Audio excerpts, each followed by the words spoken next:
Seven isn't remembered because it has a shocking ending, it's remembered because it puts a good man in a position where there are no clean choices left. And what's unsettling is how carefully the film guides us to that point.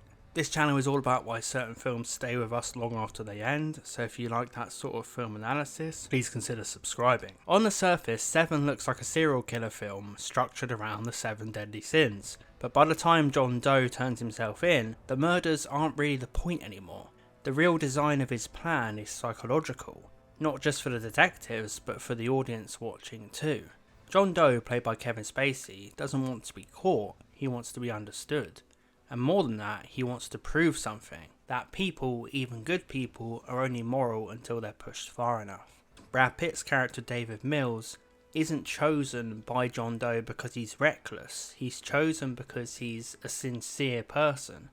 Mills believes in justice, he believes in rules, and he believes there's a line you don't cross. And John Doe needs someone who still believes that, because the entire ending is about forcing that belief to collapse. And of course Somerset, played by Morgan Freeman, is already tired, already disillusioned, already aware of how ugly the world can be, which is why in Seven, Somerset is the one who survives and has to carry the weight. So let's talk about the box. What's in the box? What's in the fucking box? The box isn't there for shock value, it's there to remove any uncertainty. Once Mills knows what's inside, there's no abstract moral debate left, there's only emotion. The murders are completed not because John Doe kills again, but because Mills does, and that's the trap. Oh God! Oh God! Oh!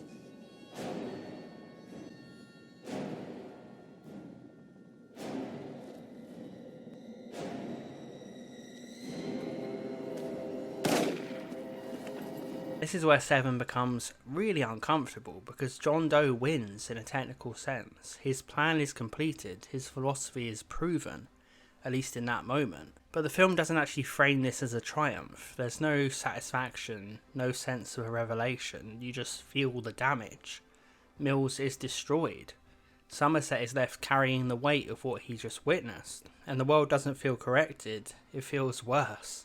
It's one of those rare thrillers where the ending doesn't feel clever, it feels like you've just been bruised watching this film emotionally. Seven refuses to give you that distance, to reassure you that evil was contained, that the system worked.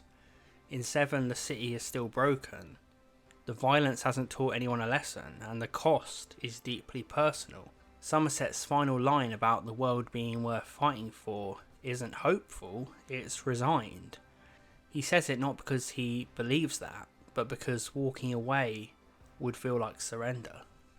Ernest Hemingway once wrote, "The world is a fine place and worth fighting for." I agree with the second part. So what makes Seven endure isn't the darkness, it's the lack of comfort. It doesn't let us feel morally superior, it doesn't let us feel safe. It asks whether intention matters more than outcome, and whether we're actually as in control of ourselves as we think we are. This is why this ending still unsettles film fans, not because it shocks us, but because it implicates us. So if this kind of film analysis resonates with you, there's more on the channel, more videos about ending explained and other analysis videos. So I will see you in the next video, please subscribe and thanks for watching.